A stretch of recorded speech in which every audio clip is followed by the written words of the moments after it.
Yes, hello everyone. People are joining, but let me say we're just 2 minutes behind time. Apologies for a slight delay. Thanks for joining. As you join, I wanted to say special thanks for all those who already subscribed to Visegrad Insight, and also welcome new subscribers to Visegrad Insight who are joining our event with a great expert on Central European, and not only European, energy security. I'll introduce in a moment, giving everyone just maybe a few more seconds to connect and sit comfortably to adjust.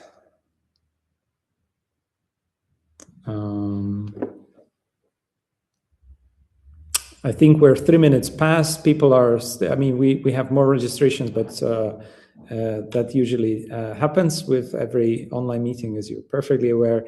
So let me start by a warm welcome, first of all, to our guest expert, Andrei Nosko, Central European Energy Policy and Security expert. He's a visiting researcher at the Faculty of Political Sciences at International Relations, or Matej Bell University in Banska Bystrica in Slovakia. His interests include Andrei's interests include political economy, of security, energy transition, energy policy, and generally speaking, security of Central Eastern Europe. This is why we connect quite often on various occasions. And of course, I think you can see it on the screen. You can look up more of Andrei's work on his own dedicated website at www.nosco.sk. Andrei, hi, good to have you with us. Great to be here, and thanks for the invite, Wojciech. Nice to be part of this, because I know that your events are always very exciting, and it's great to have this opportunity to join you again. That's nice to hear. Hopefully everybody will be also engaged. In about half an hour, we will open this session for Q&A, but the first part is on the record, and this is essentially conversation between me and Andrei. It is dedicated and it's designed so to engage our subscribers in the topic that we picked for you, and we find it quite relevant.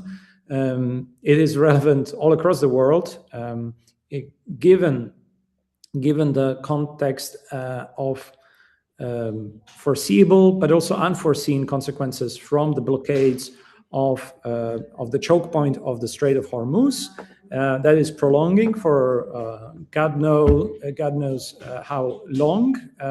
But what the data available suggest is that the impact of delivery of resources from this region also to Europe, but also with much greater impact on the global delivery, Southeast Asia, is already having, and will even have more dire consequences for the whole global energy supply system.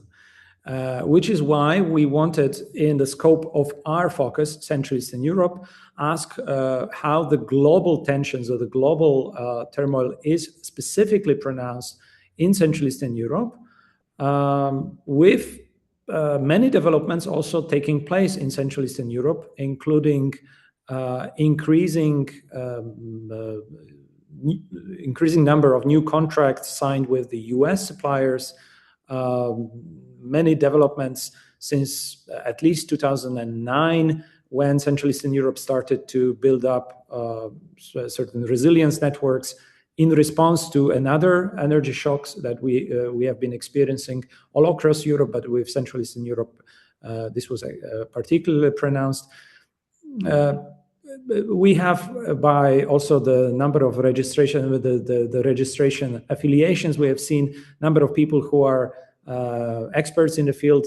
So Andrei, I think you are here having a great audience to, on one hand, try to paint a picture, a common picture for everyone to get engaged in a conversation later on. Let's start with the big picture. Is Central Eastern Europe more vulnerable than the rest of Europe, or less vulnerable than the rest of Europe to the energy energy system shocks that we are currently experiencing. What is your take on that question? $1 million question to start with. Had you asked me this question a couple of months ago, I would have unequivocally said that Eastern Europe is more vulnerable than the Western Europe. But after Mr. Trump's special military operation in the Middle East, right now the view is a little bit more complicated. On the one hand, we are still worried about the reliance on Russia, which is more pronounced, especially in Slovakia and in Hungary and in the rest of the Southeast Europe. That's deliveries via the pipeline, whether via Ukraine or via the Black Sea and then through Turkey or Bulgaria. But then, we were sort of mainly worried about how to wind off our dependence from Russia and redirect it to LNG. But after what has happened, and it doesn't seem to have an end in sight, the LNG itself is a source of vulnerability, mainly because of the price rather than the volume that is available. Because as the volumes are curtailed going through Hormuz, that means raising prices of LNG overall on the global market.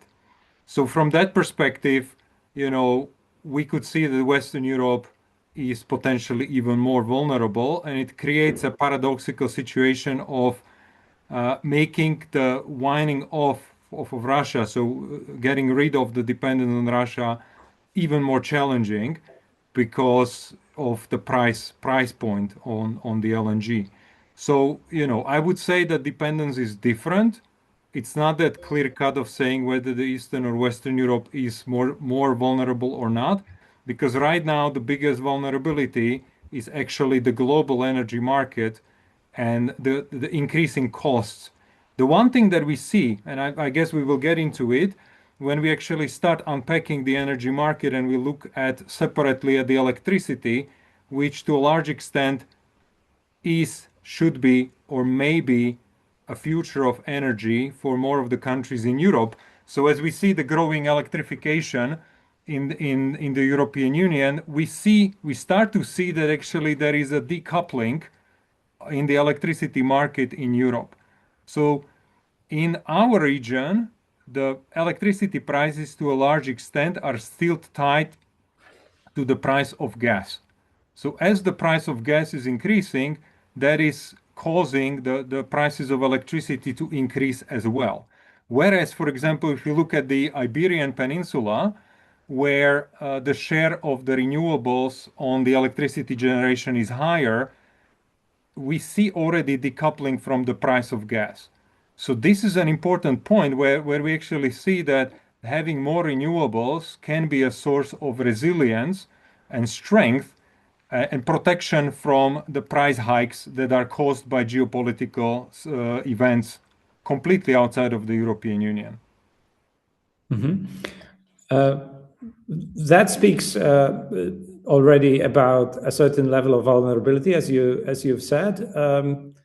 Are there any strengths? I mean, to a certain extent, I hinted at them in the beginning, but do you agree that what the US is now providing and the networks of resilience, that's meaning interdependency and different, essentially gas connectivity across the region, is positioning Central Eastern Europe now in a somehow better spot in relative terms to the others? There is a potential, and it has also a moral aspect to it. So, I don't want to be completely cynical, but let me try to do that. So in Eastern Europe, we still have the pipelines going to Russia and potentially to Central Asia. So potentially we, at least in terms of volume, even if not prices, because the price premium for imports from East has been erased by this situation with Iran and US and Israel.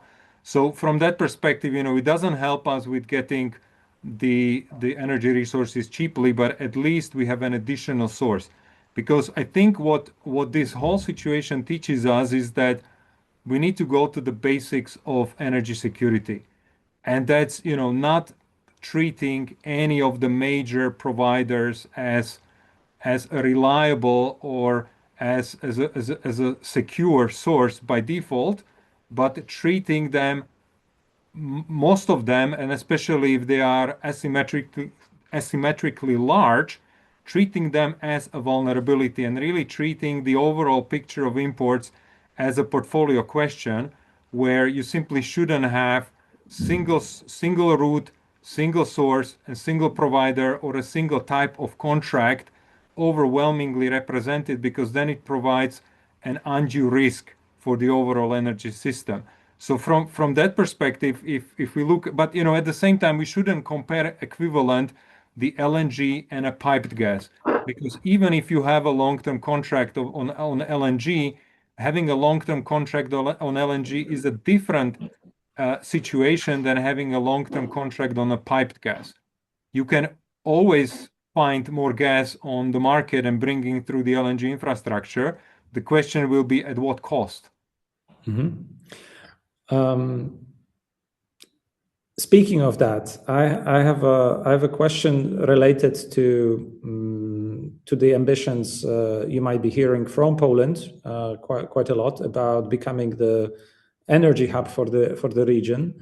That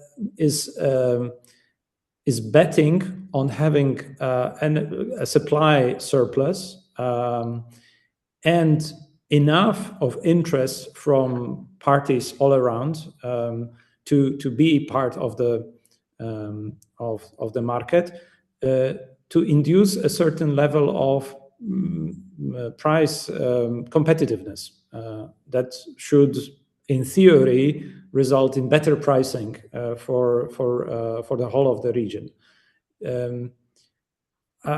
I wanted to ask you about how do you view these prospects? Was it the expert discussion, so to say, pros and cons, or kind of where the bets people are placing in the expert community on that side? Or what are the border parameters for success of such operation that, in theory, as I at least hope to present it correctly, may offer the region a little bit again of energy resilience from the past shocks and the legacy of dependencies that we didn't want to have. So, despite entering a huge dependency still of external exporters for the region, there are certain mechanisms that may improve the market mechanism inside of Central Europe. What are the critical pillars of success if that is going to succeed, and what are the risks towards the energy market in Central Eastern Europe in that sense? So I've been studying the energy security situation of Central Eastern Europe for 25 years by now, and whenever I hear a country presenting itself as a hub, as energy hub, I cannot help but to remember that this was kind of a very common strategy supported from Moscow, of going from country to country and telling you that you will be the chosen one, you will be the energy hub for the rest of the Eastern Europe, or for the whole of the Europe. Happened to Slovakia, happened to Hungary, and many other countries.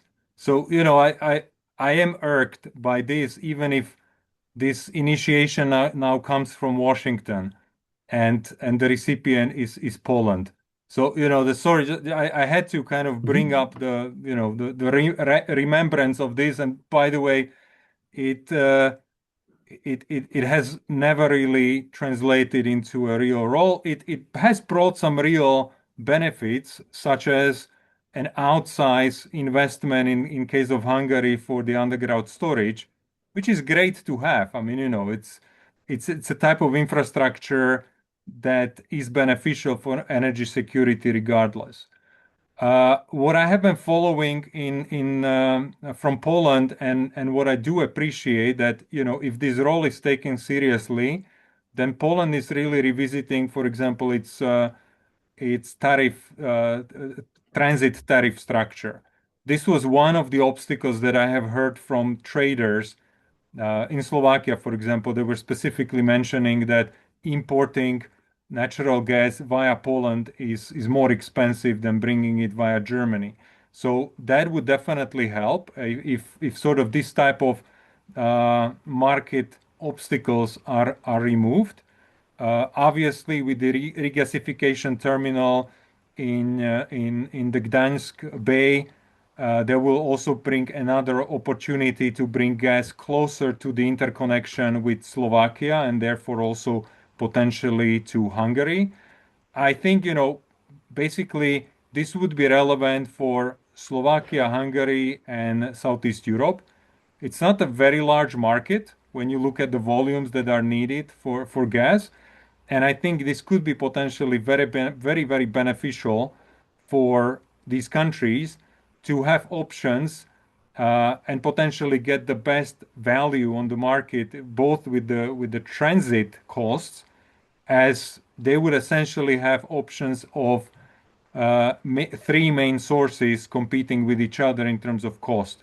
The piped from Central Asia or Russia via, and I kind of say it as a one thing, so piped gas via Bulgaria or Turkey, then the LNG terminal from Croatia, and the LNG terminal or terminals, both of the terminals, one in Świnoujście, the other one in Gdansk Bay. So that would be, I think, potentially beneficial for all of these countries, having more options to bring in. In terms of the cross-border infrastructure, a lot has changed. So, this is something we shouldn't forget about. Since 2009, when we were first surprised when the major infrastructure suddenly stopped operating, we suddenly realized that we are in a big trouble. So really significant improvements have happened both in terms of ability to transfer gas in multiple directions, not only east to west, but also west to east.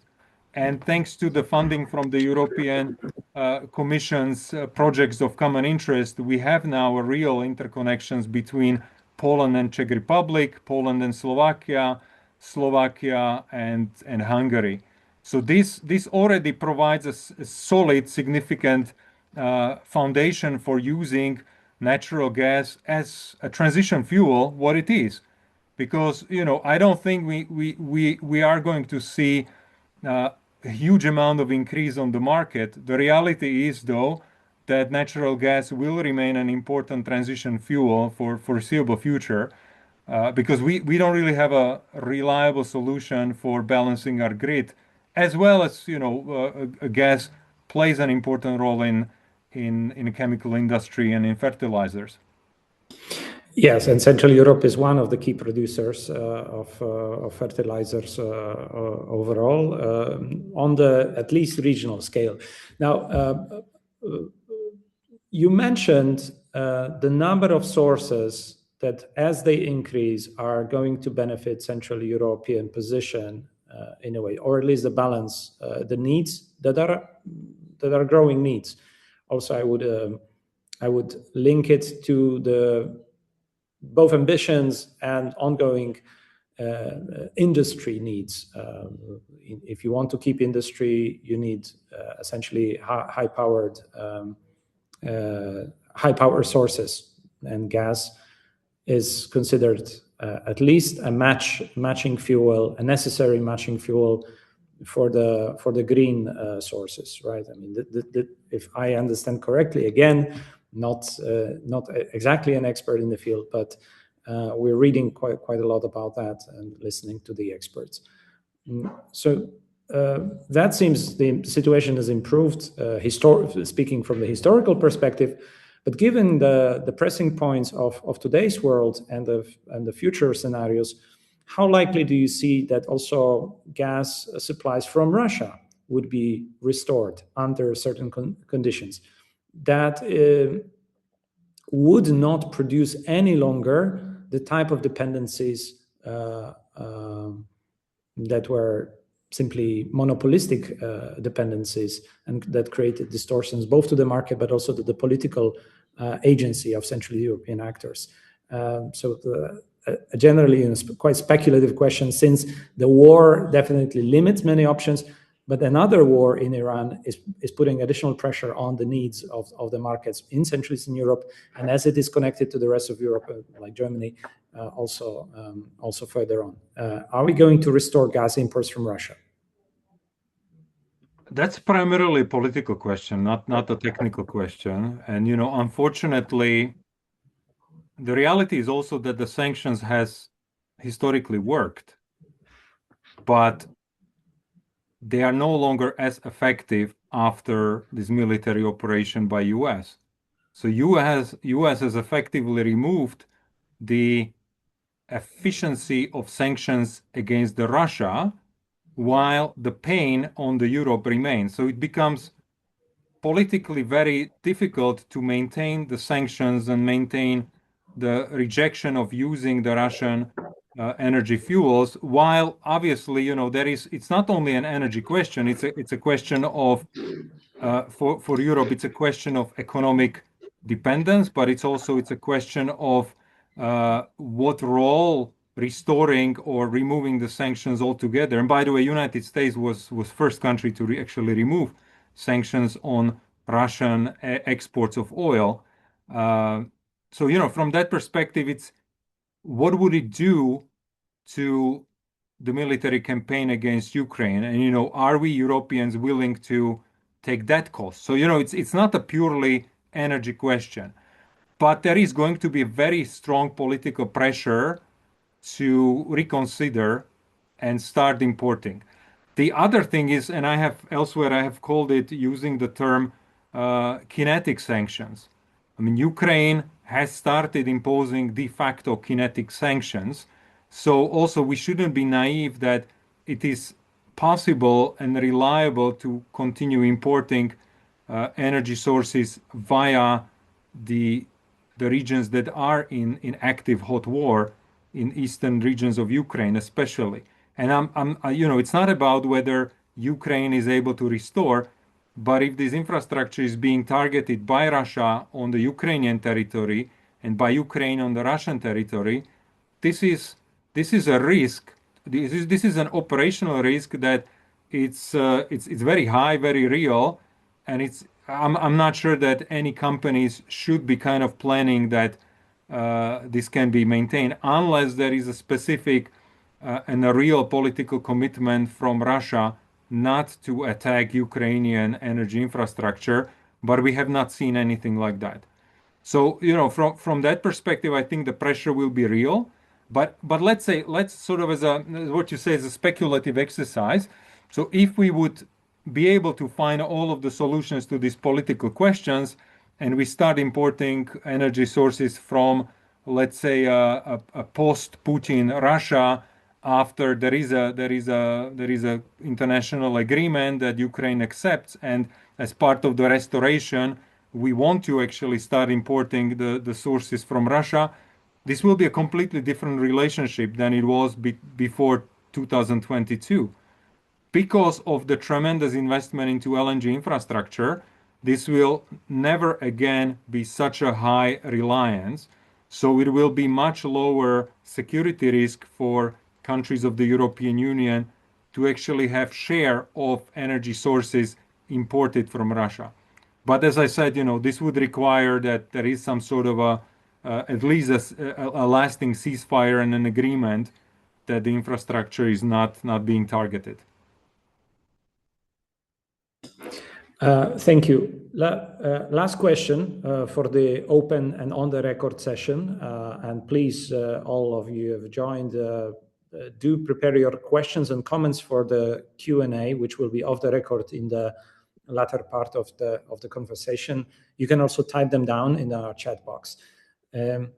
Andrei, I wanted to ask you about what we also have just been recently writing about, the prospects of revival of the Visegrad cooperation. We have seen since early of this year certain promises to revive and restore cooperation between Budapest and Warsaw should Peter Magyar win. He did. That was built on the promises of Budapest, on the upcoming government promises, also to build up the call it a northern direction of Budapest in terms of energy supplies and connectivity, energy security. Anita Orban, future Deputy Prime Minister, Minister of Foreign Affairs, has a special degree in essentially, as she specializes in energy security. István Kapitan, incoming Minister of Economy and Energy, a former Vice President of Shell Global, is adding the weight to the subject. Now, only this week, why I'm mentioning this bigger picture is that only this week we have seen quite a surprising picture taken by Andrej Babiš, a selfie of three musketeers that was later shared by Robert Fico, Prime Minister of Slovakia, claiming he's there waiting for their D'Artagnan, for the fourth musketeer to come into the picture and to restore the collaboration of this Visegrad group. And as we discussed over this half an hour about the Visegrad group, about the energy security experiences in Central Eastern Europe, Visegrad group has played quite a role in coordinating also on the EU policies towards energy security, as the experience of 2009 crisis has induced it to do so. I wanted to ask you in this last question of the open session, and we can carry on the discussion further on to the closed door. To what extent do you think Visegrad Group cooperation and broader Central Eastern European cooperation now could be somehow vital, bringing added value both to EU, or just stemming from the better collaboration between the governments, what can be achieved? I share your optimism, actually, about the potential that can be brought by the Deputy Prime Minister, Anita Orban. One of the first writings that I have done as part of a group of researchers working on Visegrad, calling for close energy collaboration, was actually co-authored with Anita Orban. So we actually together co-authored a piece calling for very close energy collaboration within Visegrad. This was a very long time ago, but she is someone of tremendous substance and understanding of both the regional dynamics as well as the energy market, as well as the dependence and managing the dependencies. I am actually quite optimistic also seeing the signs from Slovakia of the Prime Minister Fico after his phone call with President Zelensky. I see hope, and I can see that they might be able to find actually meaningful and very important and impactful projects of collaboration.